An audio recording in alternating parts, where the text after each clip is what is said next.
Então, tá iniciando gravação, eu acho que está gravando, então vamos lá. Eu estou aqui com o jornalista Chagas Vieira. Chagas Vieira, primeiro, já de cara agradecer, eu conheci o Chagas num evento que teve da Carta Capital, né? No ano passado, um seminário da Carta Capital, um excelente seminário, né? A Manuela, o Sérgio Lírio coordenando, então conheci o Chagas ali, foi a oportunidade de trocar umas figurinhas rápidas com ele. O Chagas é assessor especial de comunicação do governo do Ceará, ele é formado em comunicação social pela Universidade Federal do Ceará, tem pós-graduação em telejornalismo pela Faculdade Católica do Ceará e MBA em gestão empresarial pela Fundação Getúlio Vargas. Chagas já tem um menino, dá para ver aí, mas já tem uma longa experiência como jornalista, já trabalhou em TV, rádio, mídia digital, assessoria do Estado.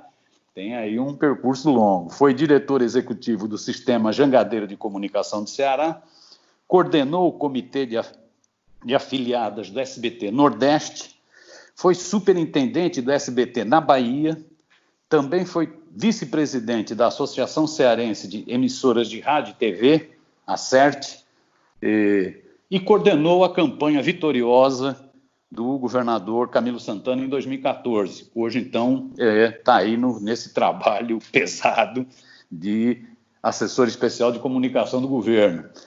Então, Chagas, brigadão por você ter topado. Eu sei que vocês estão a 200 por hora aí no Ceará enfrentando a pandemia e enfrentando também os vermes que tem por aí, né? Então, brigadão por você ter topado, viu? Miro, eu quem agradeço. Bom dia a você e a todo o seu público. Quero te parabenizar pelo trabalho que o Barão de Itararé vem fazendo, pelos 10 anos, uma década de muita coragem, independência. Vocês têm um papel fundamental neste momento, principalmente que nós precisamos fortalecer a nossa democracia, o jornalismo sério, transparente, independente. Então, parabéns, Miro. Você tem um papel muito importante. Estou à sua disposição para conversarmos aí sobre as ações, sobre esse momento difícil que o Ceará, o Brasil e o mundo passam. Então vamos lá, brigadão. Deixa eu te dizer, você está acompanhando isso direto, né, em loco. A cada dia o número de mortos infectados pelo coronavírus tem assustado mais os brasileiros e tem repercutido no mundo inteiro a situação perigosíssima do Brasil, né? Todos sabem ainda que a subnotificação é enorme, esses números já são macabros, mas não refletem a realidade, a coisa é muito pior do que apresentam esses números, né? Tudo indica que ainda não atingimos o pico, né? Ao contrário, né? Então é uma situação dramática que, além do problema da saúde e das mortes, ainda gera problemas na economia seríssimos, com desemprego, corte de salários, desespero nas famílias, ou seja, nós estamos vivendo um nevoeiro pesado.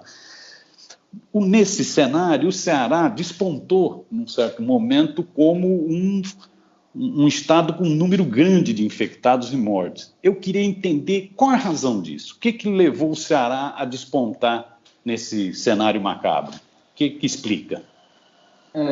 Bem, Miro, assim, a principal avaliação que nós fazemos nesse momento, eu acho que nada melhor do que números para mostrar isso, é que o Ceará é hoje o estado que mais testa no Brasil, juntamente com São Paulo. Né? Assim, desde o começo, desde quando essa pandemia ela começou a ameaçar o Brasil, em início aí de março, o governador Camilo Santana, ele chamou toda a equipe, inclusive os secretários, a equipe de saúde, e disse: olha, eu quero absoluta transparência. Só conseguimos resolver o problema quando nós conhecemos esse problema. Então, assim, tanto que uma das primeiras medidas foi adquirir testes. Então, o governo do estado já adquiriu, para você ter uma ideia, já quase 500 mil de testes para a população cearense. Então, se você observar hoje, o Ceará, embora tenha a 8ª população do país, é o estado que mais tem testado. São Paulo parou de divulgar, então vinha perto de São Paulo. Agora o Ceará já está com, tem aqui o número mais atualizado, 57.432 testes. Então existe uma subnotificação muito grande no Brasil e no mundo. Se você pegar as experiências do mundo inteiro, os países que conseguiram enfrentar essa pandemia da forma mais racional e mais efetiva possível foram aqueles países que mais testaram. Então, você só consegue resolver, repito, o problema quando você consegue detectar o problema. Tanto que o governador Camilo Santana adquiriu esses testes, procurou fazer uma testagem cada vez maior, distribuiu para os 184 municípios cearenses para que também eles fizessem testes, e é uma coisa óbvia, quanto mais você testa, mais você detecta. Então, assim, acredito ser essa uma das razões, entendeu? Não sei outros estados, não sei como é que tem sido o comportamento de outros estados, mas pelos números que são apresentados aí, o Ceará é disparado o estado que mais tem testado. A situação de subnotificação é criminosa no Brasil. Mas além disso, tem outros fatores? Tem esse fator que eu acho que é significativo. Sobre essa questão da subnotificação, tem uma conta muito simples de fazer, Miro. Se você pegar as doenças de síndrome respiratória aguda no país, no ano passado e agora, você vai ver que do ano passado agora, as pessoas que foram internadas ou vieram a óbito por síndrome respiratória aguda, aumentou 6 vezes, 7 vezes.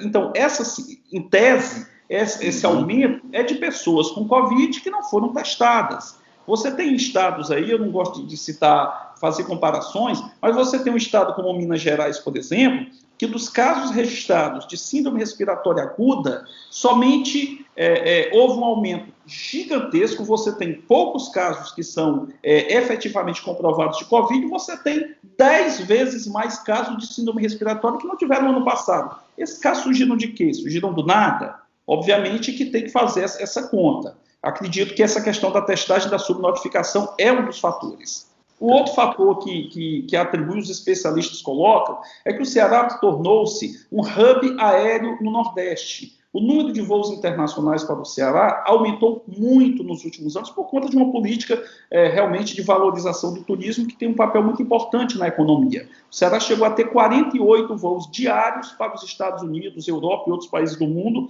diretos por toda semana. Quando essa pandemia ocorreu, como esse é um vírus que veio importado, veio de fora para cá, uma das primeiras medidas que o governador Camilo Santana tomou, quando ainda não tinha sido registrado nenhum caso no Ceará, foi solicitar ao governo federal, já que isso é uma medida do governo federal, na ANAC, que houvesse a suspensão dos voos internacionais para o Ceará. Só eles poderiam fazer isso. Essa medida foi tomada 2, 3 semanas depois. Então, assim, você teve aí um gap de mais de 2 semanas em que desembarcaram no Ceará milhares de pessoas que vieram de outros países, do epicentro do coronavírus, como estava naquele momento a Europa, que vieram dos Estados Unidos e que acabaram, obviamente, contribuindo para essa contaminação.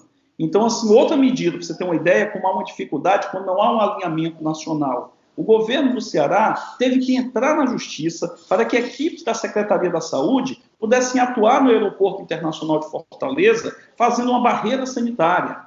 Quer dizer, o governo do Estado a justiça teve que determinar que os nossos profissionais de saúde pudessem fazer uma barreira sanitária. O governo do Estado ganhou na justiça e o governo federal recorreu dessa decisão, olha que absurdo, e perdeu de novo. Então, assim, acredito que esses é algo que realmente é surreal numa situação dessa, mas é a realidade hoje. Esses, então, seriam, na sua opinião, os 2 fatores principais que explicariam esse número grande de notificações.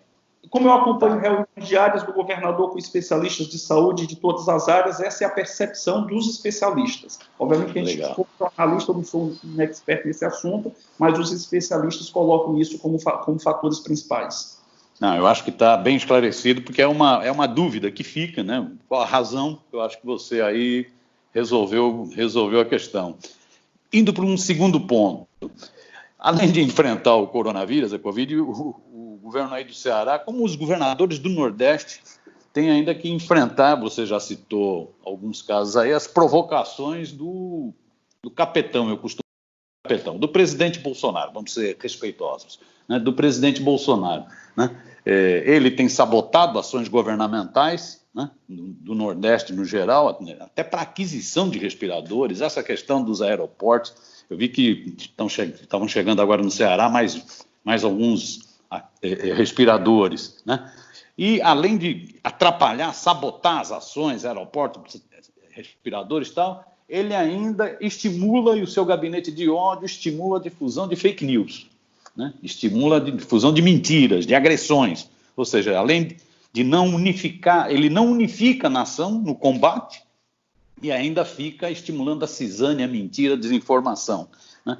Recentemente eu vi que o governador reagiu meio indignado a essa ação criminosa no Twitter, né? Eu vou até ler o que ele postou no Twitter. Usar redes sociais para postar notícias falsas já é algo inaceitável, principalmente em meio a uma gravíssima crise. Quando tal atitude parte da maior autoridade do país, ele não disse o nome, mas todo mundo sabe quem é a maior autoridade do país, e de forma repetida ganha contornos ainda mais preocupantes. Não é a postura que se espera de um chefe de Estado. Como vocês têm reagido a essa desinformação, essa onda de fake news, né? Essa batalha de narrativas na sociedade? Como que vocês têm feito? Eu diria que essa é uma segunda pandemia que nós estamos enfrentando. Né? Nós estamos vivendo duas pandemias muito graves. A pandemia do coronavírus e a pandemia da desinformação, da irresponsabilidade, ações que são criminosas. Você conhece muito bem, Mido, você é uma pessoa muito bem antenada, muito bem informada. Sabe que o estilo do governador Camilo Santana é um estilo muito sereno. Ele é uma pessoa que é o estilo dele. Ele não é uma pessoa que gosta de ficar trocando acusações, mas chega um momento em que realmente você tem que bater forte na mesa e dizer, olha, não dá. Quando você começa a ver que determinados comportamentos acabam prejudicando a tua população, acabam prejudicando 9 milhões e 100 mil cearenses, além dos 210 milhões de brasileiros, obviamente que você, enquanto um líder, como é o governador Camilo Santana, você tem que reagir de forma efetiva, não é?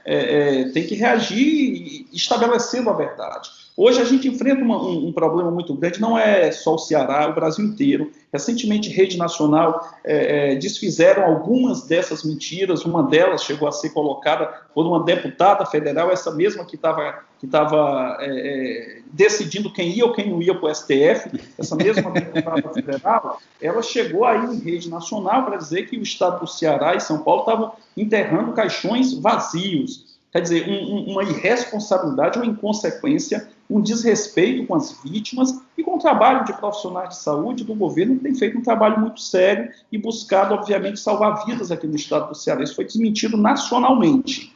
Recentemente, tivemos outros fake news dizendo que o estado do Ceará estaria... o secretário de saúde atestando que pessoas que não tinham morrido por Covid passaram a morrer por Covid. Enfim, que mais uma vez, em nível nacional, o presidente da República compartilhou essa fake news. Olha a gravidade. Enquanto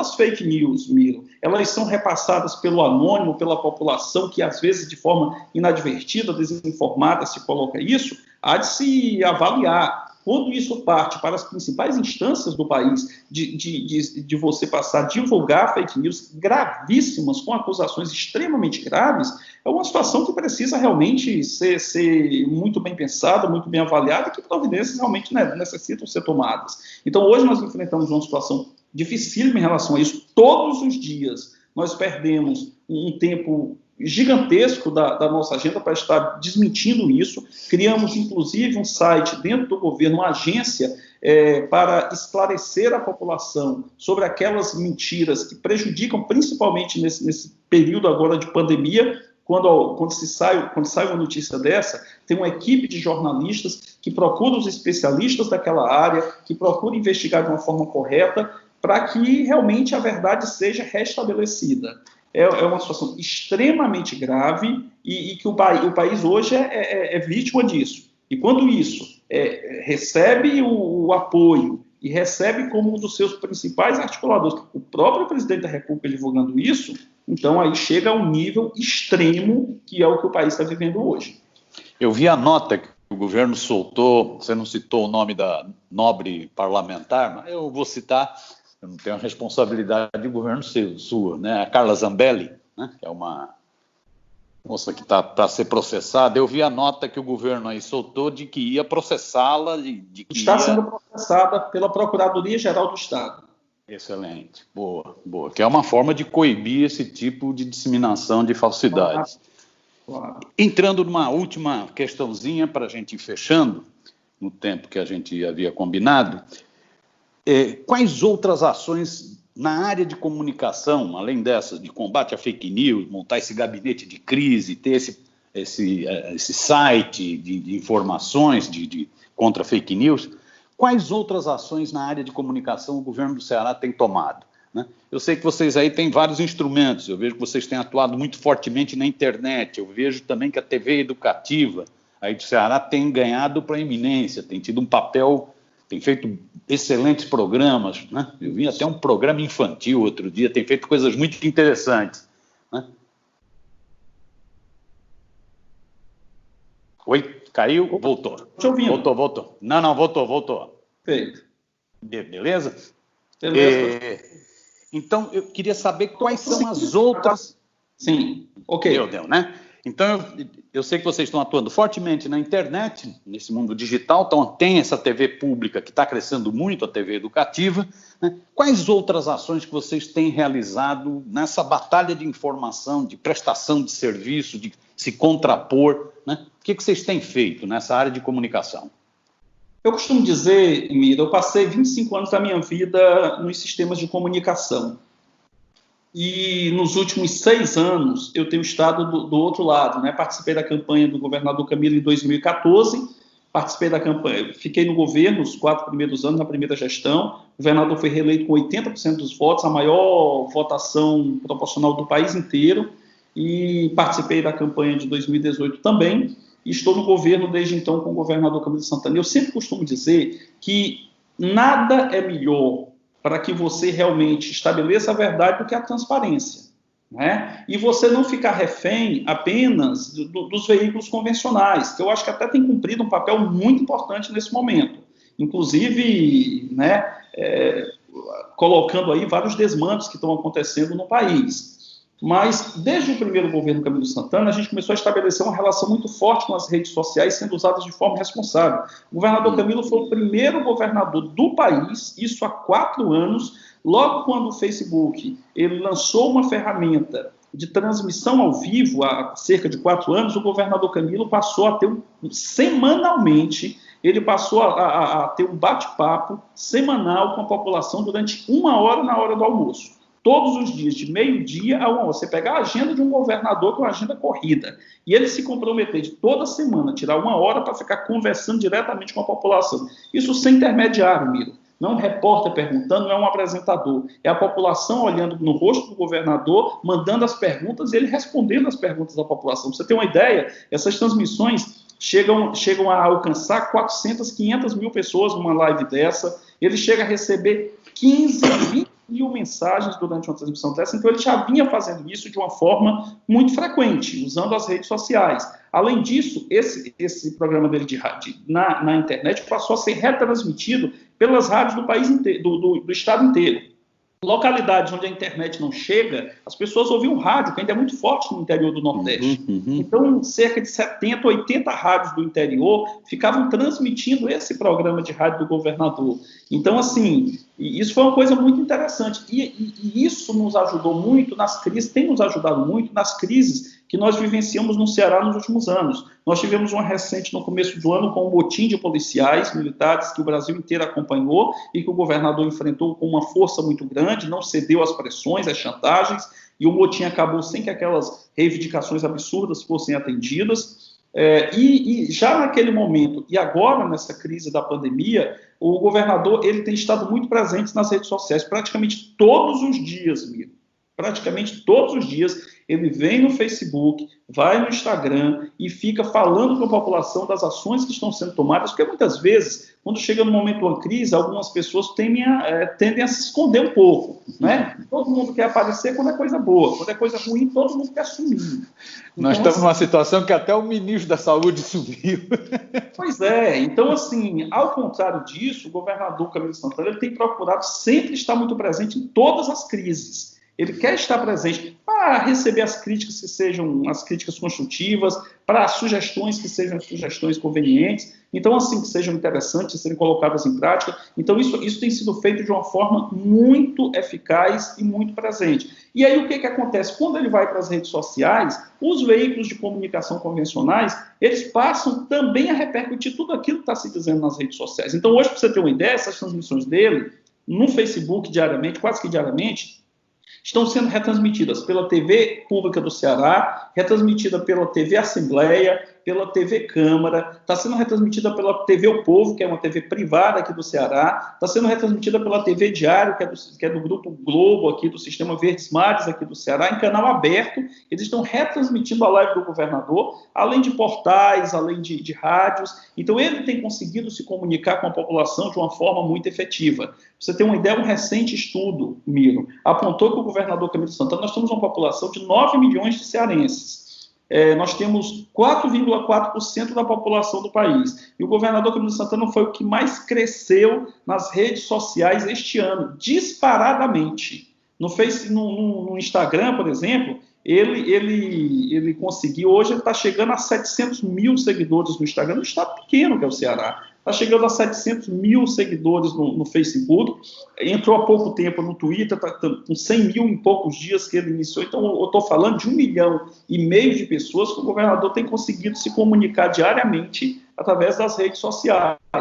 Então, assim, temos procurado fazer isso, criamos essa agência de notícias para esclarecer as coisas, diariamente temos boletins de rádio, procuramos atender a imprensa da melhor forma possível. O governo do Estado tem sido muito transparente nos seus números. A Secretaria da Saúde do Ceará criou uma ferramenta que é o Integra SUS, que lá diariamente, olha que coisa interessante, diariamente você encontra lá, é atualizado 3 vezes por dia, 9 da manhã, 14 horas e 17 horas, de domingo a domingo, atualiza número de exames, número de suspeitos, número de óbitos, número de casos confirmados, número de pessoas recuperadas. Então, todos esses dados, ocupação dos hospitais, todas as informações estão transparentes, tanto que o Ceará é considerado um dos estados mais transparentes do país, para que as pessoas possam saber exatamente o que está acontecendo, saber que a ocupação do hospital está assim, que abriram vagas aqui, os leitos foram, que a compra que foi feita de respiradores foi feita daqui, foi essa empresa que foi lá da China, pagou-se tanto.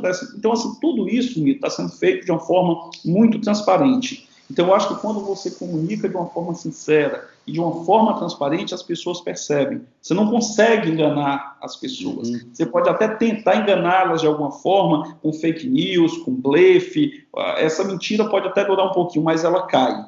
Então, é isso que a gente acredita, é isso que a gente tem procurado comunicar. Eu acho que a mídia alternativa também tem um papel fundamental, sendo correta, sendo esclarecendo, sendo corajosa.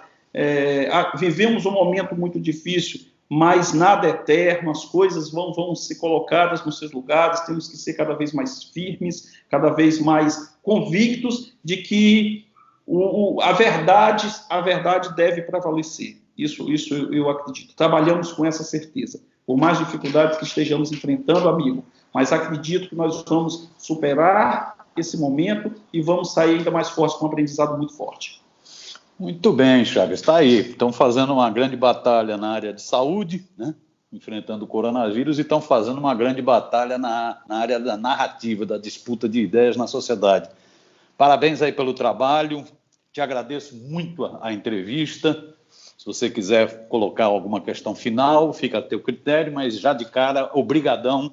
Desculpa aí ter tomado seu tempo no corre-corre que você está vivendo. De forma nenhuma. Assim, eu tenho muito prazer de estar participando. Quero te agradecer, Miro, te pedir desculpas, porque a gente já vinha tentando marcar há algum tempo. Já deveríamos estar juntos em novembro lá na Bahia, mas você sabe que teve um probleminha, não consegui. Vamos depois passar essa pandemia, ver se a gente faz um evento também aqui no Ceará. Você tem um papel muito importante. A gente quer realmente apoiar iniciativas que sejam iniciativas corretas, sérias e que zelem por um jornalismo responsável. Agradeço imensamente a você e vamos sair mais fortes dessa. Valeu.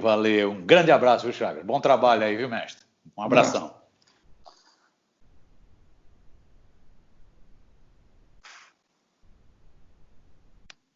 Acho que parou de gravar, né? Parou. Acho que foi bom, né? Foi ótimo, viu, Miro? Estourou um pouquinho o tempo. Aí eu vou passar para o Felipe, que é o que coordena a comunicação lá do Barão, ele dá uma editadazinha, põe no ar, quando tiver no ar a ideia, está no ar ou segunda ou quarta. Aí eu te mando. Te agradeço. Sempre. Vamos conversar com calma quando passar tudo isso. Vamos estar conversando. Um abraço aí, viu, mestre? Bom trabalho. Tchau, tchau.